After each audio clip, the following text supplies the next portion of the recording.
We make sure our Zoom folks are on as well before we actually jump into it.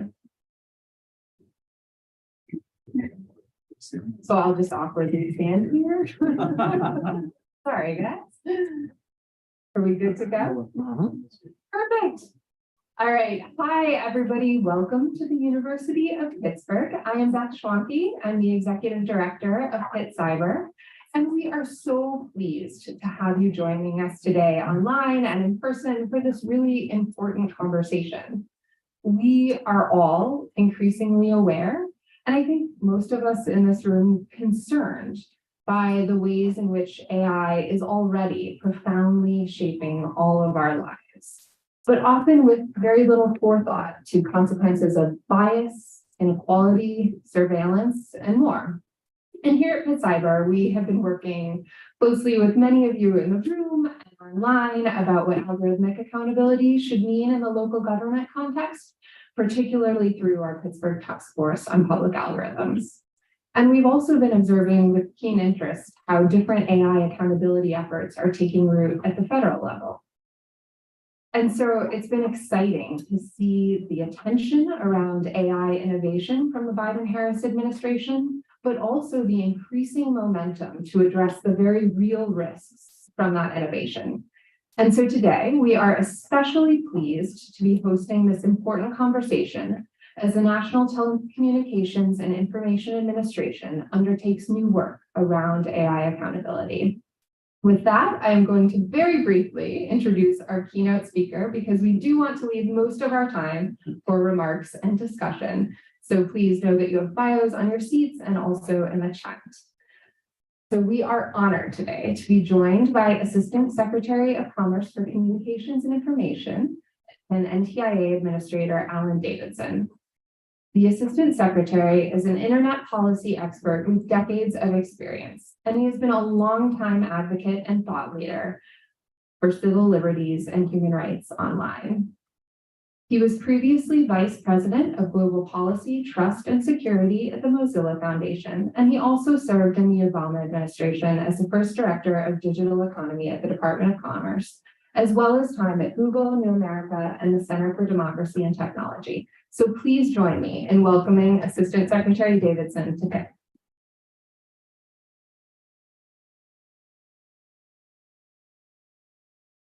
Thank you, Beth. And it's terrific to be here at Pitt. And I really want to say a special thank you to Beth and to the University of Pittsburgh for hosting this event, for hosting us, and for bringing us all together for a timely discussion on artificial intelligence.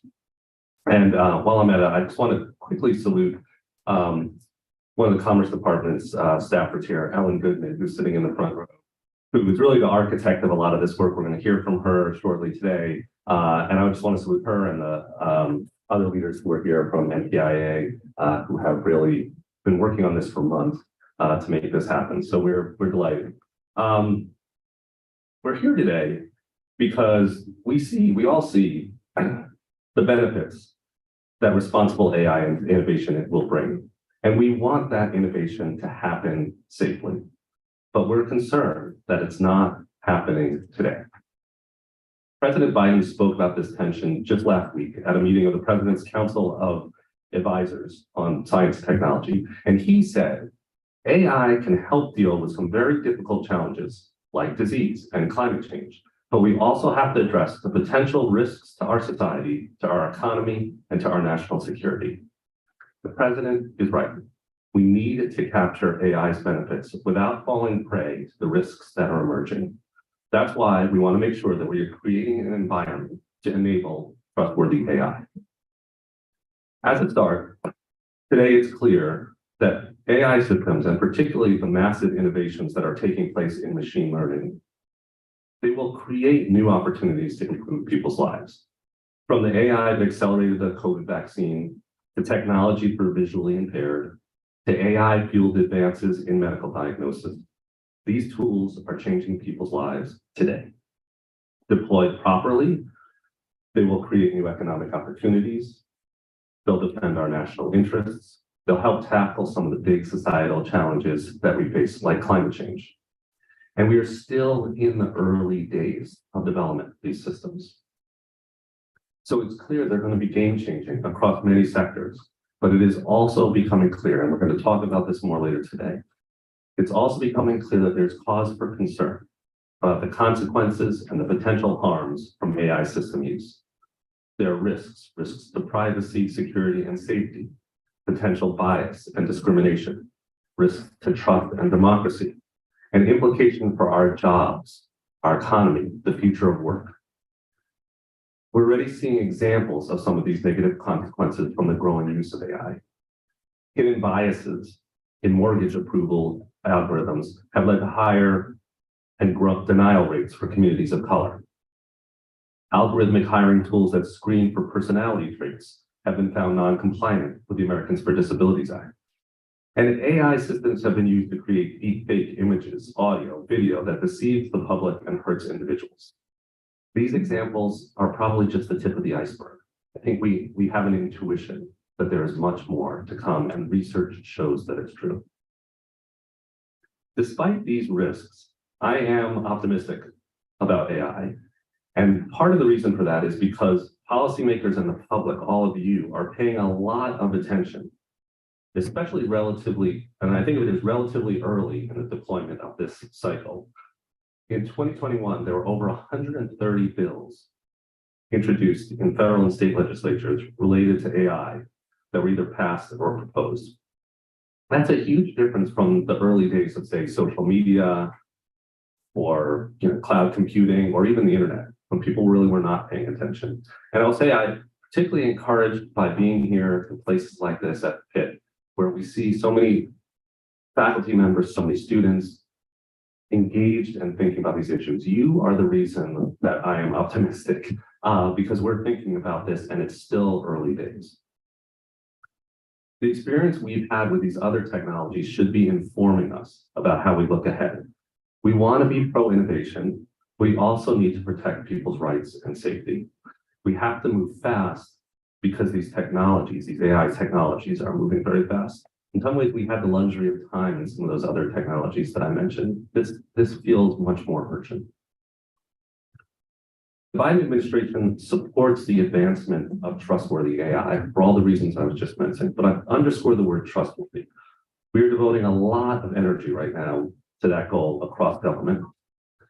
Last week, President Biden highlighted our administration's blueprint for an AI Bill of Rights, which provides guidance on the design, use, and role of automated systems. As the president said, this is a guide to ensure that important protections are built into the AI systems from the start. He's called on Congress to act to promote responsible innovation and appropriate guardrails to protect Americans' rights and safety. There are other places in government where we're working carefully already on some of the details of these approaches. Our colleagues at the National Institute for Standards and Technology, NIST, for example, have published an AI risk management framework that serves as a voluntary tool that organizations can use to manage and understand the risks that are posed by AI systems. A range of federal agencies, I think almost everybody in the federal government, from the SEC to Housing and Urban Development to the Federal Food and Drug Administration, they're all looking at how AI affects specific sectors of our economy and society and how the existing laws that we have on the books apply and could be used. But there's a lot more to do, and that's where today's announcement comes in. At NTIA, our role by law is we serve as the president's principal advisor for telecommunications and information policy. That means that we think about not just what the law says today, but what the law ought to say. And that's what brings us here.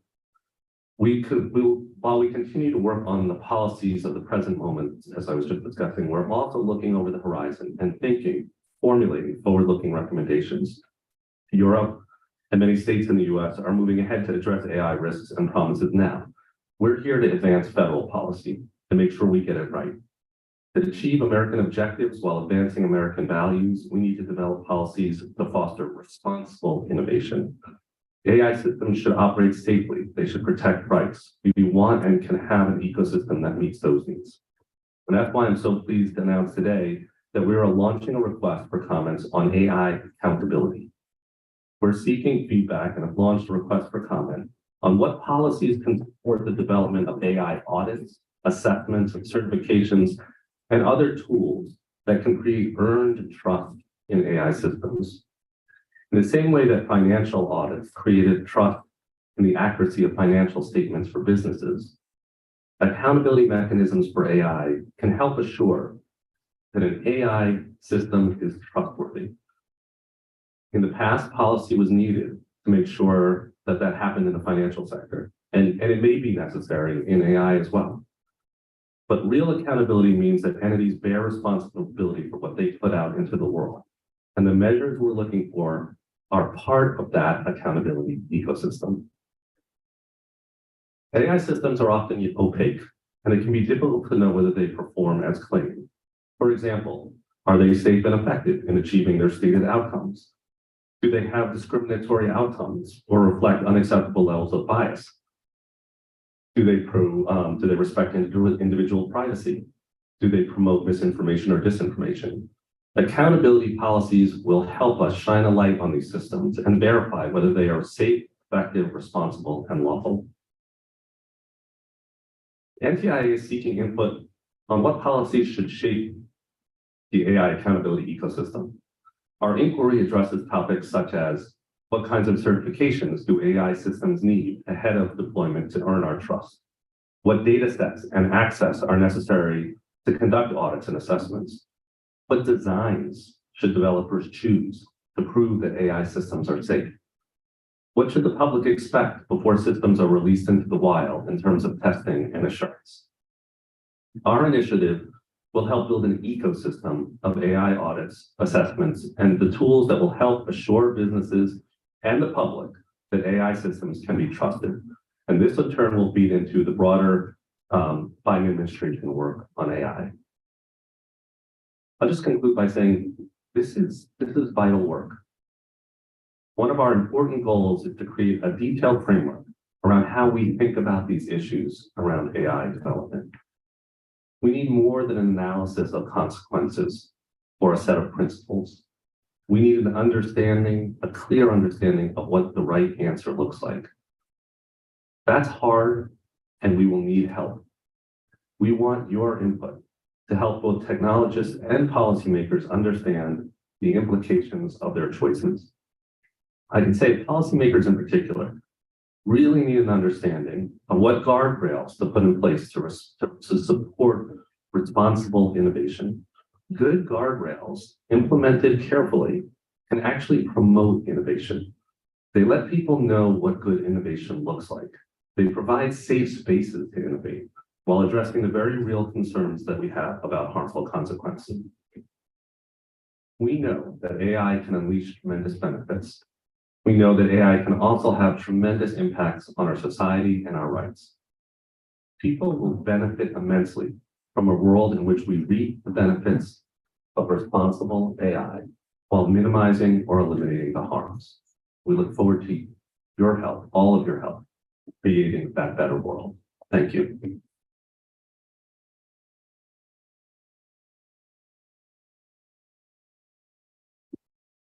Thank you so much, Assistant Secretary Davidson. Okay, I'm going to ask our panel to join us now. And while we are doing that, I'm actually going to go ahead and introduce Ellen Goodman, who in turn can introduce our wonderful panelists. So Ellen is the Distinguished Professor of Law at Rutgers University, and she is on leave to be Senior Advisor to the NTIA. So we invite you all to please put your questions in the chat if you're joining us by Zoom, and we will take them at the end.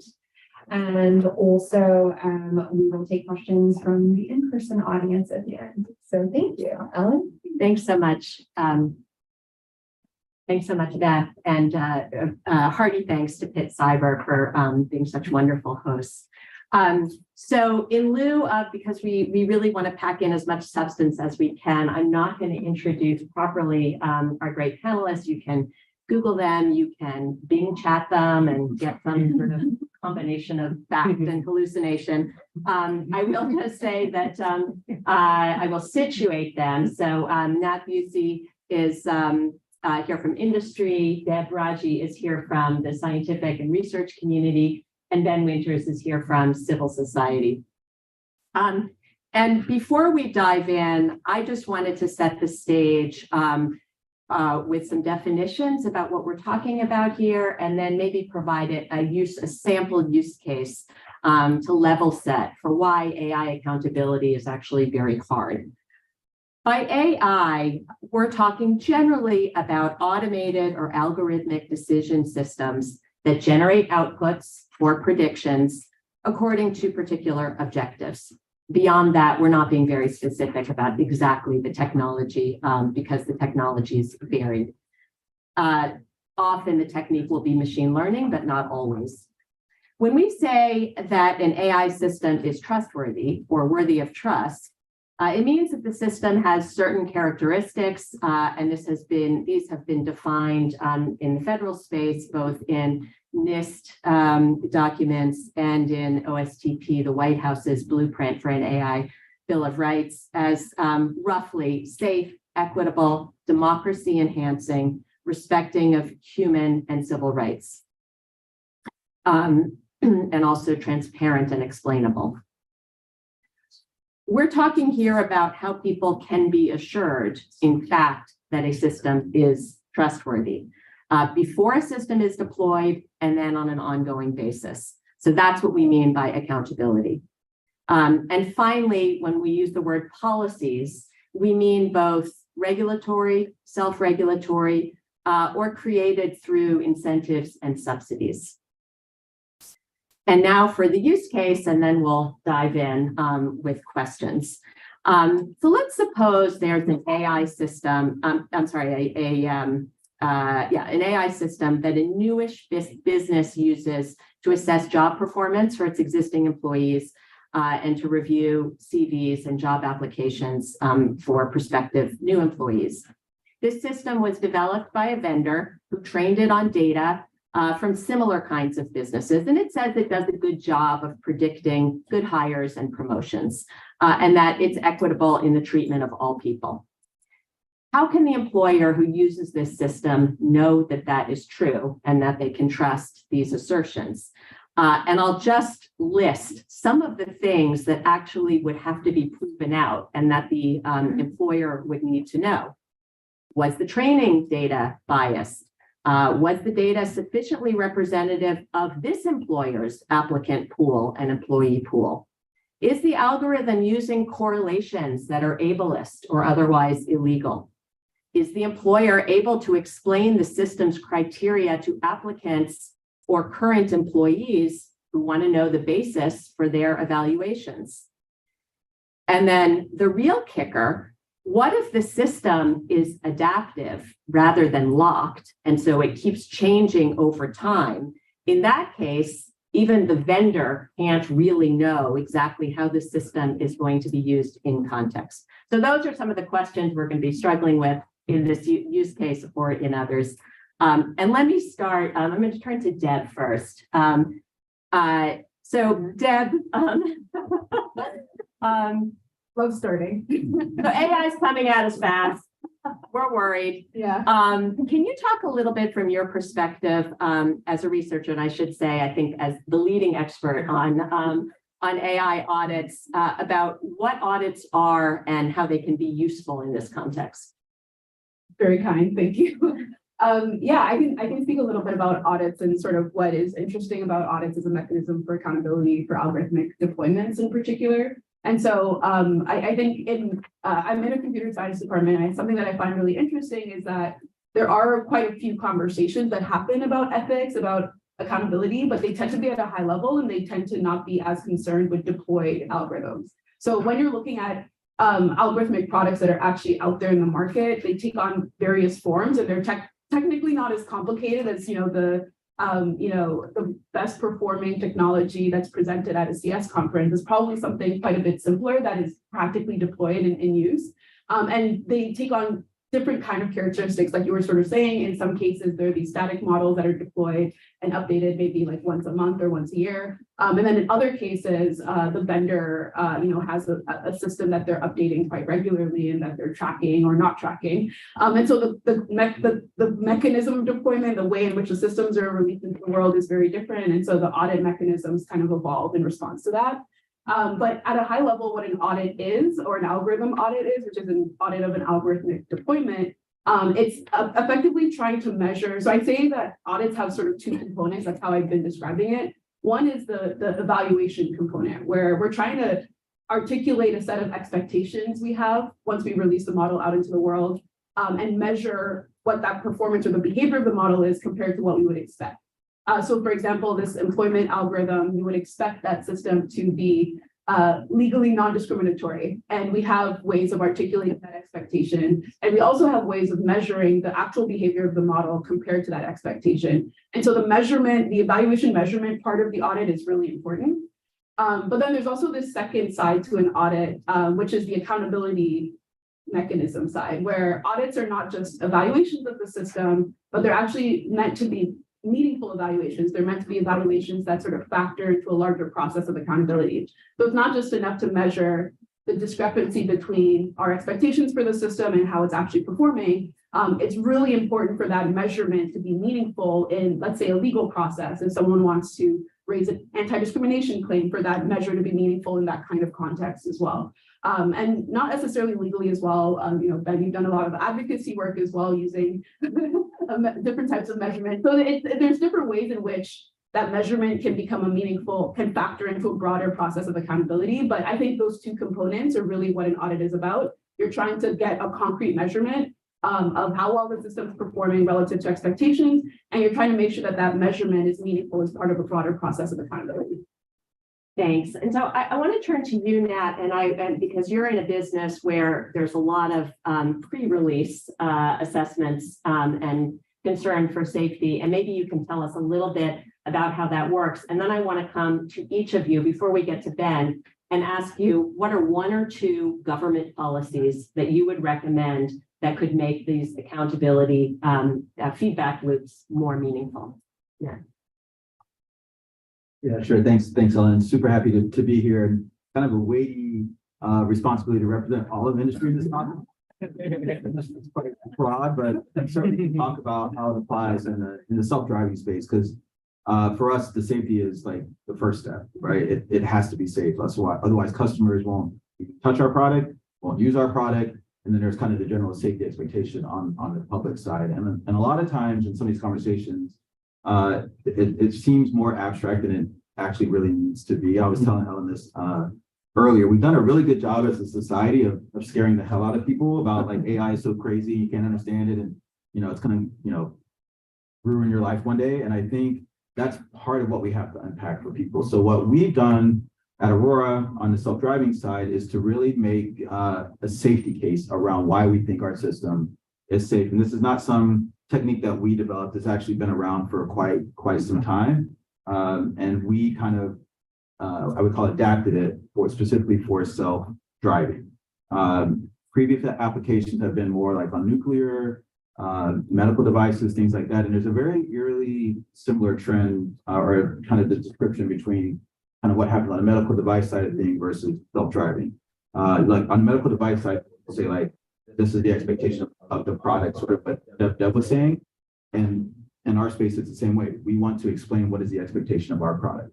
So our product, we want to be acceptably safe on public roads. That is our argument that we are making.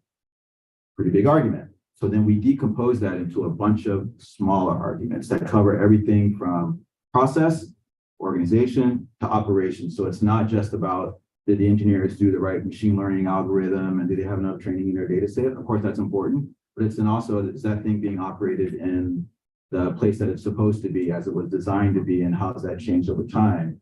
And one of the things to kind of I'll highlight, think of what Deb was saying, so there's a very strong piece in our safety case that has to do with continual.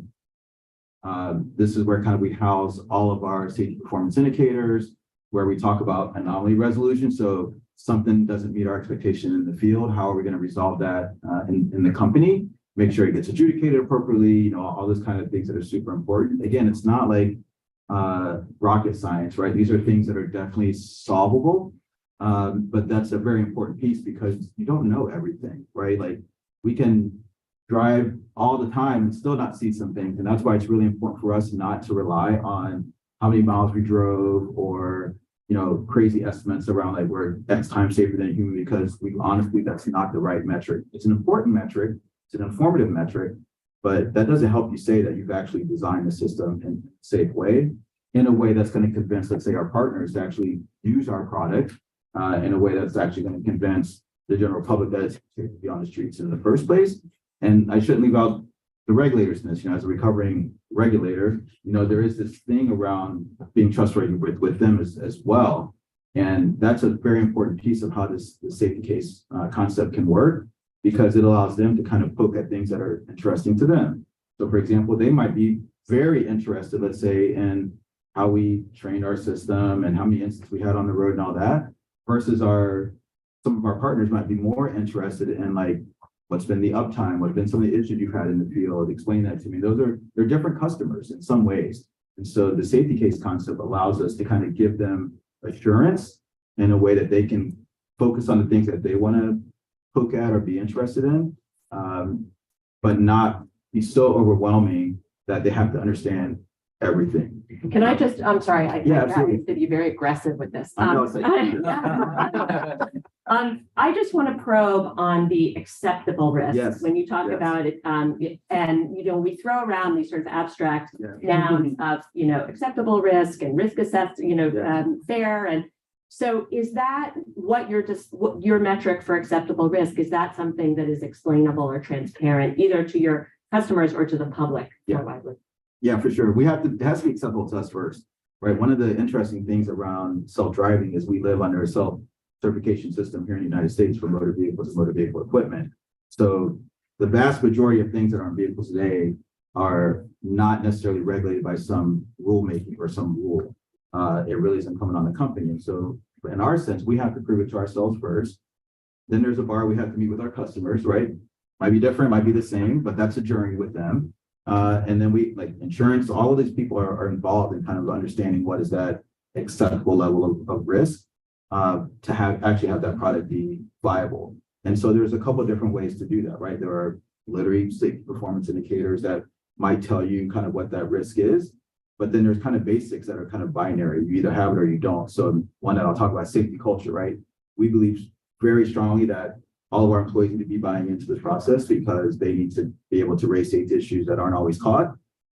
We got to measure that. You either have a system or you don't. And so that's another way of determining kind of what's acceptable in the broader context of deploying a system like self-driving on public roads. Okay, I'm still going to come back to you, Deb, on the couple of policies, but let's bring Ben in here. Should I start with a couple of policies or? Sure, Okay. do that. I mean, it's only two, it's fine, okay. I think if yeah, exactly. There's several 100-page documents. I think the two most sort of critical policies that, I think these two are going to be more legislative, but are data minimization and prohibitions on automated systems that like just are snake oil, cannot be proven, cannot be substantiated, right? Those are two really simple ideas that are really hard to achieve politically and sometimes feasibly. So data minimization stands for the basic principle that you are only collecting data for the actual service that the consumer wants you to collect it for, right? And that they want you to use it for. And so those use and disclosure limitations, while more a data privacy issue than a AI issue, they're all really related. And so if you do not have that excess crazy amount of data collection just for the sake of it, just because you can, just because you are allowed to, you will not have as many sort of problematic systems that are built without meaningful purpose. And the prohibition on AI that just like cannot be scientifically proven, backed up. I think the cleanest example would be anything having to do with emotion recognition. On so many layers, there's been, proof that, you cannot recognize someone's emotion through just like a snapshot of their face. There is substantial research about how discriminatory that gets. Even if you could think about different disabilities that people might live with. But at the baseline, there has to be some red lines in order for us to be able to operate responsibly and trust systems. So the needing to prove that something is safe and effective then backs us back into assurance, because then it engages the sort of audit community, third party, perhaps audit community. It also requires standards, right, for what that means. So turning it over to you, Deb, what are a couple of policies that would make AI audits after the fact or certifications before the fact work better? Work better. But I was going to say, just to plus one something Ben mentioned, especially the second point around functionality being really important and the effectiveness, just a basic functionality test of like, are the claims being made by the vendor actually happening? There's quite a few recent policy developments. We wrote a paper called The Fallacy of AI Functionality, where we looked into sort of this paradoxical policy behavior that we saw, where people were sort of jumping the gun into concerns around equity or safety, and the basic sort of functionality claims of the vendors were not even validated. So an actual really good example of this is some of the employment AI technology. So some of that technology is completely invalidated. It's based off of personality tests or even sometimes, facial recognition technology in order to assess the hireability of a candidate. And there are sort of basic validity claims to be assessed and questioned. And strangely, for a long time, until the sort of recent rounds of feedback that New York had. So New York, for example, has I don't want to name names. I'm not sure if I'm allowed to name names, but it's a state, or a city. New York City has this municipal bill effectively requiring bias audits of AI-related employment technology. And they sort of, in the first draft of the bill, it was just focused on bias because they were worried about the discriminatory effects of implementing something like that, which is a very worthy cause and a very real concern. But what they hadn't realized was a lot of these technologies would be able to be effectively manipulated into passing sort of the audit or the test. They would be able to fulfill the 4/5 rule and to appear to be anti-discriminatory, but their basic sort of validity of, are their personality tests inputs correlated with downstream job performance was completely, like, they didn't provide any documentation or information about that. And that was really the first red flag in the community of, wait, there are of course concerns about safety. Of course, there's concerns about fairness. But before all of that, we should actually really be questioning what's being put on the market and being branded as AI. The FTC has recently actually really leaned into this questioning of, like, is it false marketing if you say this is AI technology that does a certain thing, but your model or your product doesn't actually live up to its claims. So just to plus one, this sort of snake oil assessment and this questioning of basic functionality is a really important thing. I will say, if I could add two more, I don't know if I could add, that was a plus one of Ben, sorry. Okay, so one that I really want to talk about is, I have actually participated in quite a few audits at this point. And it is a very frustrating ad hoc experience every single time. It's a very difficult thing. It actually takes a lot longer than I think people imagine. Part of it is, data access is very difficult. I know that auditors in every field, from finance to medical devices to transportation, even regulators sometimes have difficulty with getting access to information about, what they need in order to conduct a valid independent assessment of the technology. And that's no different in the algorithmic auditing space. There's a lot of challenges to getting the information you need to pretty much set up the measurements that you want to assess, how well is this technology working? Is it fair? Is it safe? And so data access is a huge challenge. And we have this paper called Outsider Oversight, where we talk about how there's two types of auditors. There's those that are on the inside. And so there's these internal audit teams. You might have noticed sort of responsible AI teams or ethical AI teams at, like, the big tech companies, for example. They sort of play this internal audit role, and their main strategy is just documenting different engineering decisions being made internally. And that's really useful, actually. And sometimes they share that information externally. Often they don't. And so that becomes very difficult as an external sort of even regulator to understand what's happening internally, even though they might have really done thorough work internally, that very rarely makes it out.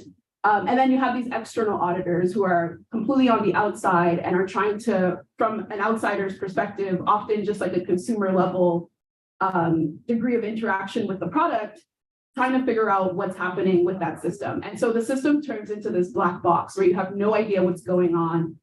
Very typically, you have no idea what data the model's being trained on. Even the evaluations sometimes are not localized to the context you're working in.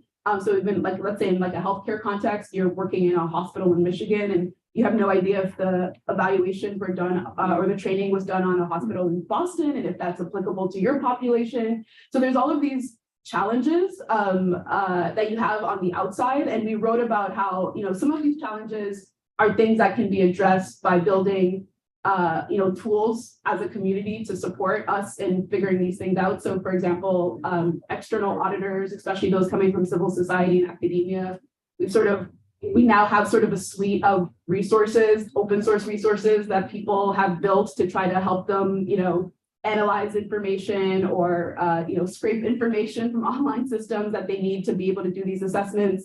But there's also a very important policy need for intervention to allow for that kind of access or to allow for infrastructure that would make this whole process easier. So one very simple one that we're advocating for now is that, if I arrive at a hospital and I'm suspicious that AI systems are maybe used at this hospital, even within the hospital, the administrative staff might not actually know what's being deployed. Or where it's being deployed. It might be the management of that system could actually be quite distributed. And so even requiring some kind of centralized logging or communication around what systems are being deployed. And I know the Government Accountability Office has also written about how, the US government is very organized, but there are certain departments and groups that also have no idea what's being deployed. But the Veterans Affairs, there's been certain initiatives. So I know Veterans Affairs has released an AI database of all the things that they know that they've deployed, that they're aware of, and they put it all in one place. And that kind of resource is, again, a very low lift, but very helpful for external stakeholders that are trying to understand what's going on. And also trying to collect the information that they need to do these audits in the first place. So I would say, yeah, there's a lot of things that can happen on the access point of just visibility and access really being two major roadblocks that prevent external auditors in particular from getting the information that they need to conduct an audit at all. So I would advocate for those two policy directions of just allowing external perspectives to get any kind of visibility into what's deployed. But then also, protecting them and mandating a certain visibility to what's happening on the inside, either through, and again, it could just be as simple as giving external parties access to what the internal auditors have already done, or visibility into what the internal auditors have already done, which is currently right now like locked and key, not very visible. It could be as simple as that. It could be as complicated or as interesting as allowing those external stakeholders to demand the information that they need, whether it's information about the training data or direct access to that data or direct access to the algorithm itself to be able to probe it and understand how it is expected to behave in the context that they're evaluating for. So yeah, all this to say, access and visibility are probably the two things that I think pretty strongly about as policy directions that you can go into. Thank you, Deb. I prepare your questions because in 5 minutes, we're going to take questions from first from the physical space and then or simultaneously the online space. I should say for the federal government, there's an executive order that requires all agencies to provide an accounting or a registry of their AI systems. So they're coming out. Now, let me turn to you because you were a federal regulator and just, if you could just give us some insight about where you think the federal government could be useful, either in, it doesn't have to be regulation, but it can also be sort of priming the pump or, helping to support some of the accountability mechanisms we've talked about. Yeah, it's a really, really great question. I think there's the power of the federal government, I think, in some of these regulatory agencies, is pretty impressive, actually. And I think maybe tying a couple things then Deb said with what the Assistant Secretary said. So guidance actually is super helpful. I think sometimes we discount how powerful guidance can be to companies, particularly in a new and emerging markets and fields like we're talking about here today. So the example in my previous life, circa 2013, there was these guys out in California called Google at the time who were putting people in cars and driving up and down the 101. We were like, what are we going to do about that? And so we put out some guidance, and that guidance has been massaged and reiterated by now several administrations now. So that's to tell you how impactful something like that can be. And I will tell you, initially, industry was like upset, right? Because at least on the self-driving side, we have a very healthy tort system here in the United States. And so those things can sometimes be abused on the other side. And so I think there's a role there that government can play to kind of say, here's what we would like to see, set those expectations for our companies, but somehow try to balance it on the other side so it doesn't become like a hammer that's used for companies that are actually trying to do the right thing. I think there's a second piece around kind of making adherence to those things possible. So the oversight. Oversight sometimes wanes depending on who's in administration. Sometimes there's lots of oversight, sometimes not, whatever. I'm not going to get into all of that. But the case in point being, it's also a tool in the toolbox that doesn't necessarily need regulation. And I think one thing I struggled with in my previous job, and even today, is everybody knows external audits and assessments make sense, but it only makes sense when it's mature. And a lot of cases right now, I think in this particular field, where it's nothing to say that the assessors out there are bad ones, so we're sometimes training the assessor to do the assessment. The way we've handled that internally at Aurora is we actually have, like my team, the safety team is an independent function, directly reports to the CEO. We're not under product, we're not under end. And so we serve as that kind of internal red teaming, so to speak, asking hard questions, but we're also setting the overall safety strategy. But we didn't take the crutch of like, what is nobody out there, so we're not going to have anybody to talk to. We actually had our safety case framework peer reviewed a couple of times now already and took that input as a way to make sure, strengthen our argument, to make sure that as the engineering teams are making evidence to support those claims, we could actually have that traceability does someone want to come in and ask. But it is a way to kind of ensure robustness. But could we take all of our evidence and like give it to somebody and say, have fun with that, try to figure it out? That's probably not the way it should go. And so there's kind of these two pieces. And the way I would kind of sum it up is like some regulatory humility is also needed in this space. Regulations take a long time. Legislation takes a long time. I've been worked on rulemaking that took literally like a decade or longer. And so one of the things I think we have to avoid in this space in particular is this idea that we know all the answers today, we know what needs to be regulated, so let's just write that, as opposed to kind of maybe something that's, let's start some floor, whatever that floor may be, that, is of course informed by public comment and everything else, but that we kind of mature that over time as we get smarter, because we have to get smarter. What you might think is good regulation today, or maybe I'll put it on back myself, 10 years ago, if I thought what would have been a good regulation would not have written today. It's just not the same.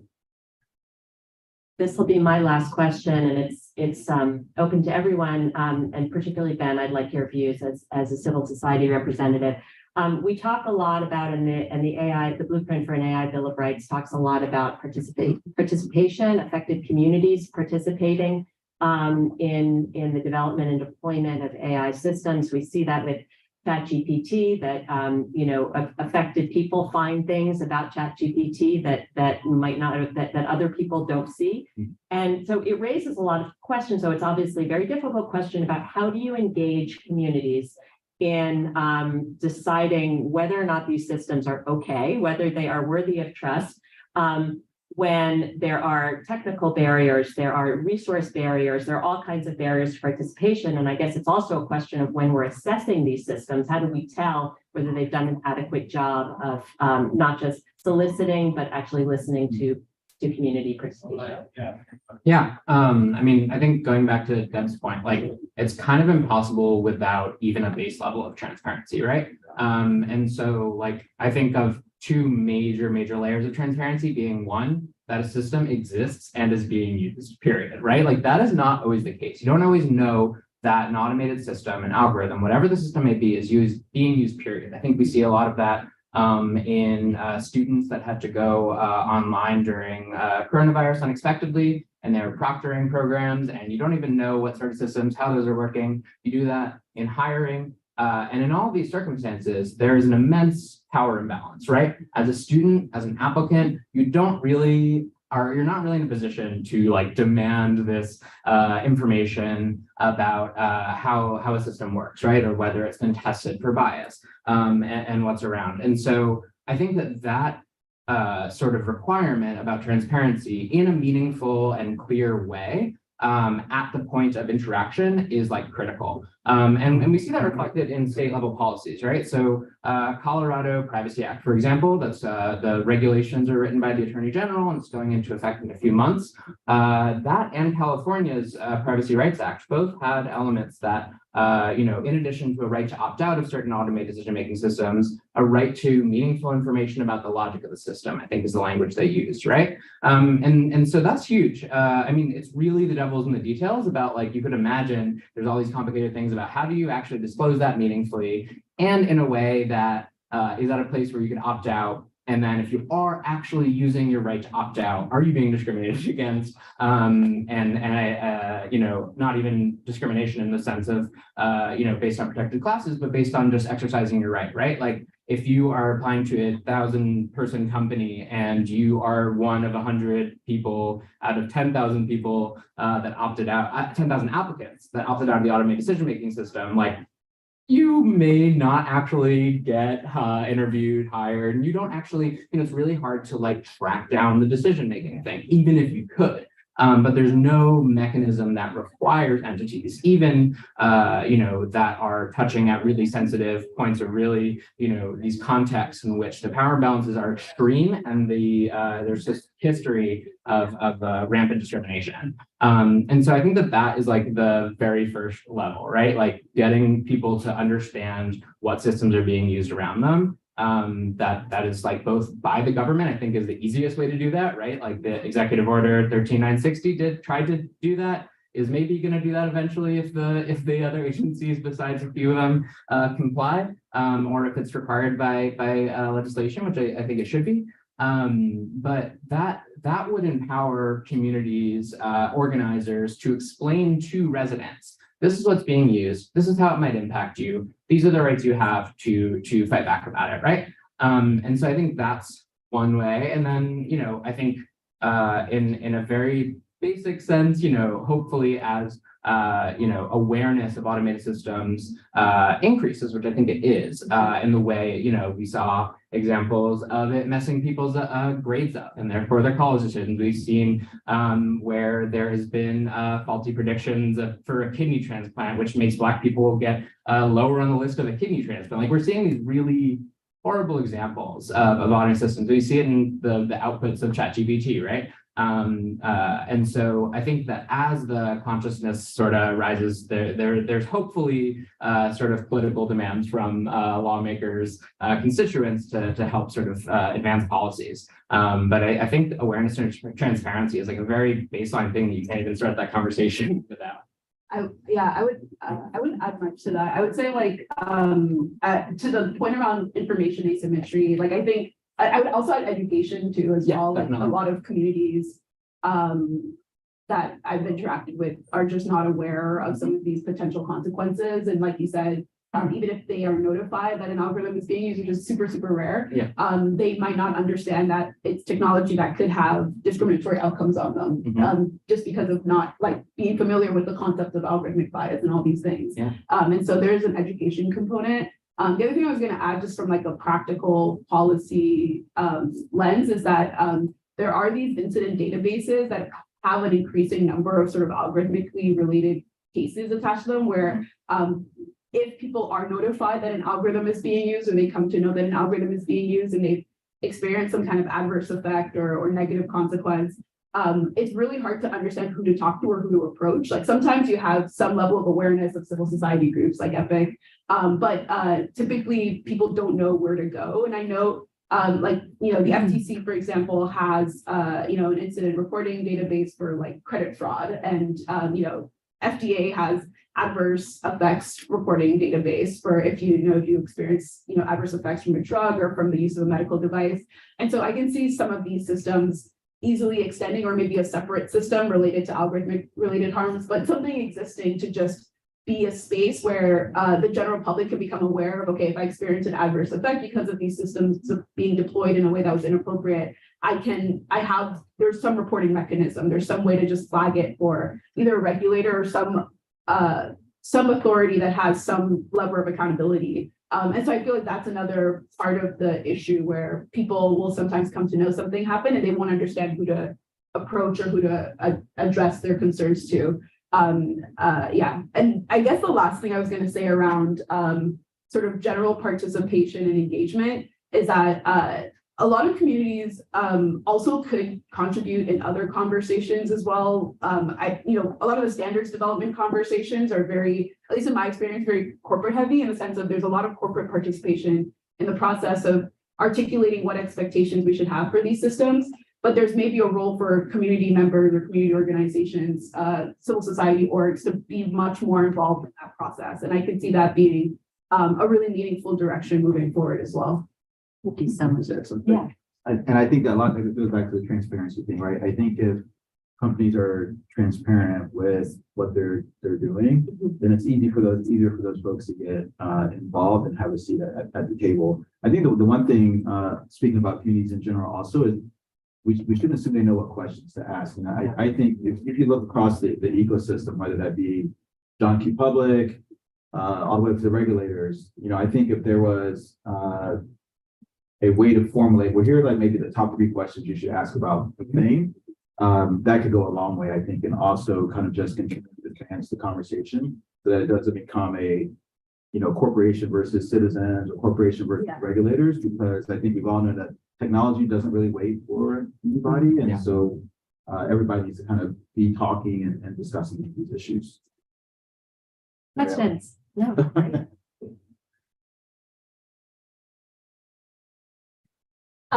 Thank you, everyone. This was an interesting talk. I'm fascinated by all of this. So I have a question about the use of the word trustworthy and sort of in algorithms and sort of general automated decision making in general. So I guess my question is really around the vendors, and is the expectation that we see a lot of times in sort of predictive models that there is an element of there's this automated element, which in general has been really poor because nothing's perfect and we always have to do it under a human evaluator who's making a decision. On the other hand, humans are biased. So how do we know that sort of the machine's doing the same thing? So I'm curious about just the perspective of when we say trustworthy, like what are we talking about? Is this going to be one of those things where you just sort of let it go? Is it a maintaining thing? Is it a under a human sort of implementation thing? And if so, then what are there additional layers that we have to build in to enforce and make sure that it's being implemented correctly or used correctly? Let me just quickly repeat. You're asking, the question is about trustworthiness. Who's responsible for that, and at what point in time do we look at that? That was much better said. Thank you. Yeah, go ahead. Oh, okay. I was going to just mention, the ACLU has a really great blog post about the language of trustworthiness, because that was really prominent in like the initial drafts of the AI risk management framework that NIST put out. And I thought that their take was really fascinating, where they were sort of talking about, you know, the technology itself doesn't necessarily have moral properties like trustworthiness, like AI itself. It's not a human, you know, we can't trust the technology directly, but it's really a comment on the institutions and like how trustworthy are the institutions that are making use of the system and the institutions that are building these systems. And so if we have, you know, expectations around procedures that they should be going through before releasing or deploying these systems, if we have expectations again of you know, certain behaviors or practices that they should be engaging with, like how reliable are they in terms of fulfilling those responsibilities? And they had some really interesting examples as well, because there are some, like, you know, there are a variety of algorithmic products. And so when we say AI, it's always a very vast umbrella, but for automated decision systems, so these are systems that are used by like an institutional user typically to make decisions about sort of this third impacted population. So think of, a firm that's using employment risk assessment or technology to make a decision about, a job candidate. And the job candidate really doesn't have a say in the whole process. Like the user of the technology is the firm. And so there's responsibilities that firm has as a user of that technology. And there's a sort of concern that the vendor has for their user that they might not have for this sort of third party impacted population. So like the criminal justice context, for example, where the police is the user and the impacted communities are separate from that user. There's a lot of instances where, you have requests to make from the user itself. So like the Post Act in New York City was very much oriented around NYPD sharing information about the technology that they're using, because as users, the vendors were sort of prioritizing their needs. And that was, incentives were sort of aligned between the vendor and the user, but this sort of third party impacted population was left out and regulators needed to step in to make sure that that third party was protected. So I think that there's a couple of these instances where the user has certain responsibilities and needs to be trustworthy and acting in a trustworthy way. And then the vendor, of course, like we've been talking about this whole time, as they build the technology, as they validate the technology, or as they communicate about the limitations and the performance of the technology, that communication needs to be trustworthy and validated and real and all of these things. So I feel like I really align with that view of like, it's not necessarily the technology itself that's trustworthy. It's these various institutions and stakeholders that actually have responsibilities and need to act in a trustworthy way. Dan, let me get the last question and maybe you can Gary, yeah. Yeah, thank you so much. I'm adding another wrinkle to this so let's assume in our initial setup where we have a vendor.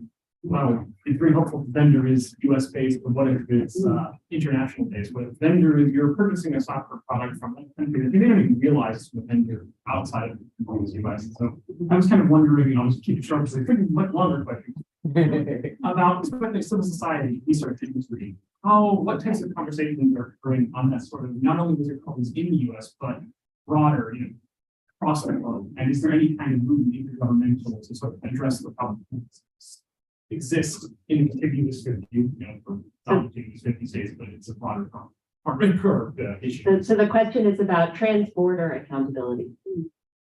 Yeah, I think one way you can address that is through voluntary industry standards, right? So that's super helpful because, for example, in our space, we're dealing with that right now, not Aurora specifically, but the broader industry. And so we have a cross collection of international companies, domestic companies that are all working together on very specific aspects of safety related to self-driving. That sort of is a way, not the only way, but is a way. And the trustworthy thing actually speaks to this as well. So like in our instance, we actually have taken a very broad view of trustworthy that includes all stakeholders, including where we're buying our stuff from, to kind of make sure that, and our partners and vehicle partners, all those kind of things to make sure that we are informed about what we're taking responsibility for basically, but also what we're putting on public roads. I think one part that I wanted to touch on with that answer sort of both questions is like one question we're constantly grappling with when considering enforcement or legislation or other regulations is like who bears the responsibility, right? Liability wise, legally, right? There's the general sort of question about who the consumer should trust and stuff, but someone has to be accountable, right? And there are good arguments on both sides. I think industry users, like a company that's using a hiring vendor to do it, doesn't want to be liable. They want to kick that down the road, probably. But more and more, and this is happening worldwide, like this is, not within any borders, like it is just going to increase the amount of third-party systems that are in common, consumer applications, right? And so that has to be really like carried out, like, and the end user that is making the impact, I think, should be probably the one held accountable, and hopefully based off of that. That requires the vendors to be more responsible, because if someone gets hit with something and they're using one company, hopefully and logically the other companies would be like, we're canceling our contracts with you. We don't want to get hit with that same lawsuit, right? I mean, that's like where we live in a deeply capitalist country, and so like when money and enforcement and bad PR is the that has to to a certain extent drive this, right? And then the other thing about the transport national thing, I think a lot of other countries are farther along in their culture around privacy and AI than we are. There's a lot in India going on. There's a lot in the EU parts. And one thing that the Department of Commerce is doing, they're part of a tech something council, TTC, transatlantic Technology. yeah. And so that is negotiating treaties and stuff like that on privacy and AI, especially as the EU AI Act continues to be developed. I think I keep going back to like what party has to be accountable, what party has to be trustworthy. I think it should be the US user or the user / company using it in the US. So yeah. Let me conclude with one last question, which is a very deep question from an online participant. I'll paraphrase it, but I think it sums up a lot of sort of a meta critique of the conversation we're having, which is, how do you hold companies accountable for AI that they're using? This question asks, should they be using it at all? And this question asks,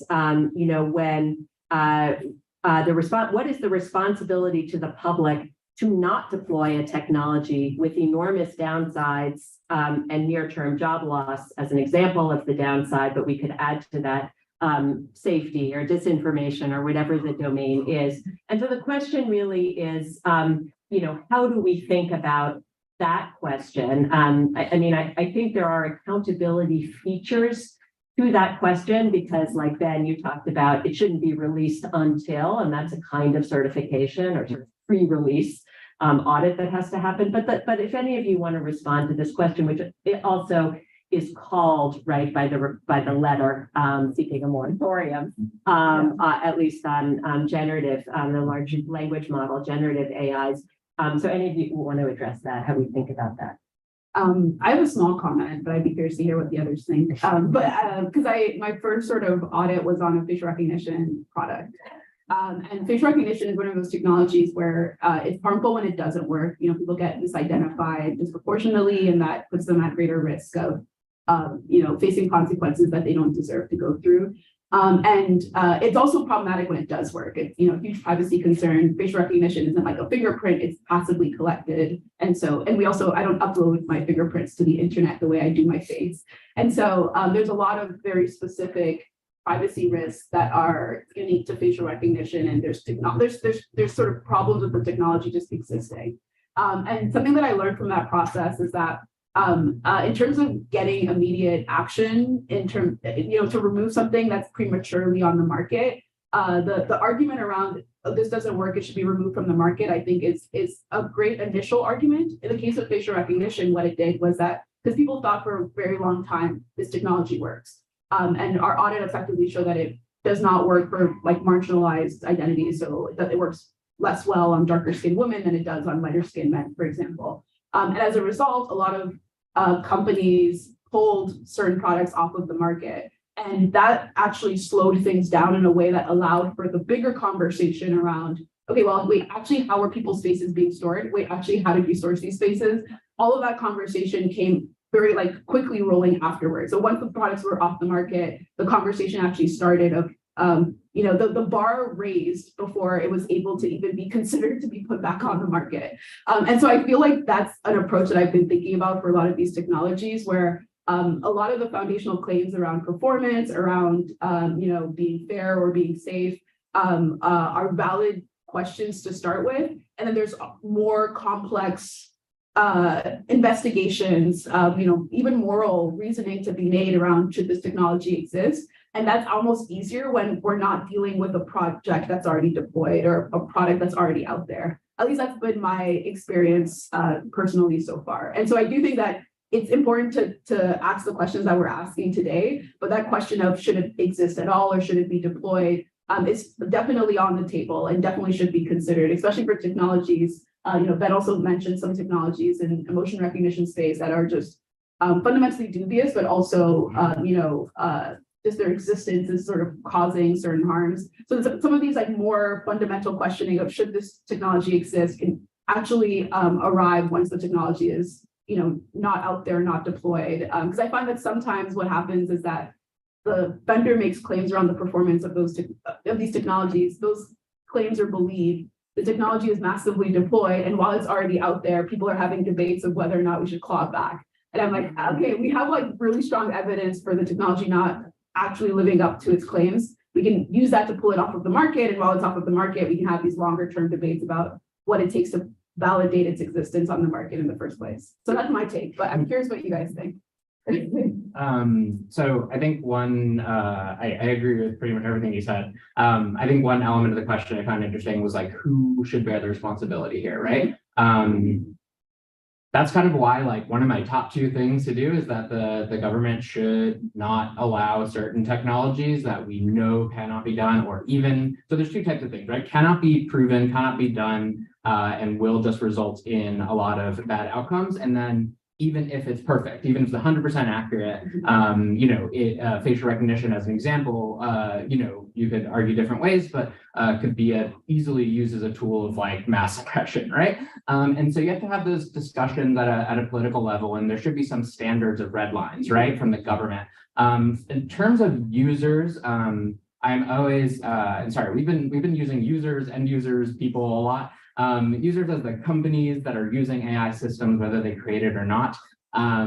I think they should hold probably the most responsibility, right? And so if we look at some of the more recent like frameworks in order to build strong AI, like NIST, their AI risk management framework, as well as the White House's Bill of Rights, they are recommending very explicitly, like as part of your risk assessment about your system, like basically they're saying set ground rules, and if it goes outside those ground rules, don't deploy it. Consider not doing it, right? Like that has to be on the companies.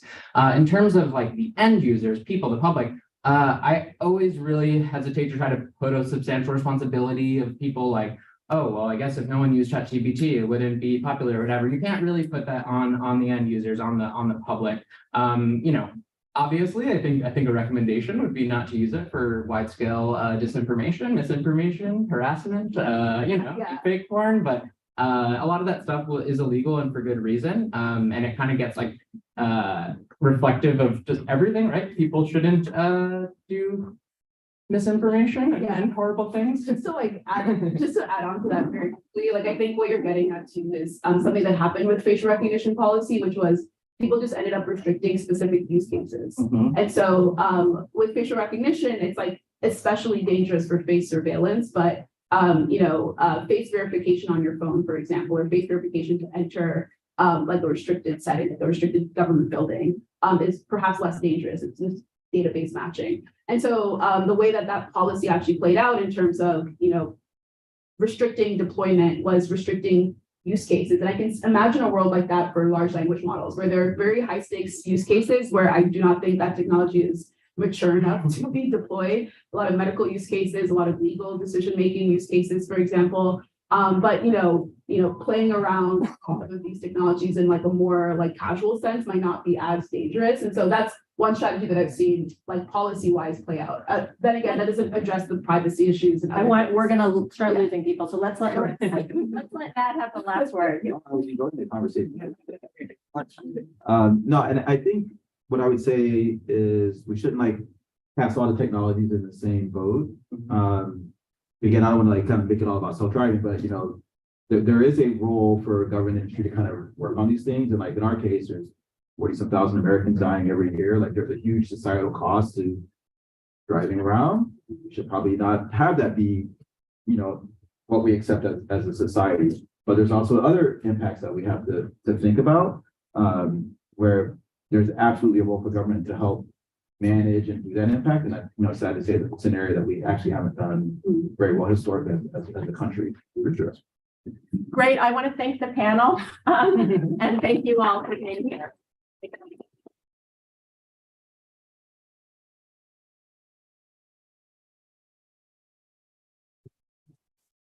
Oh, no.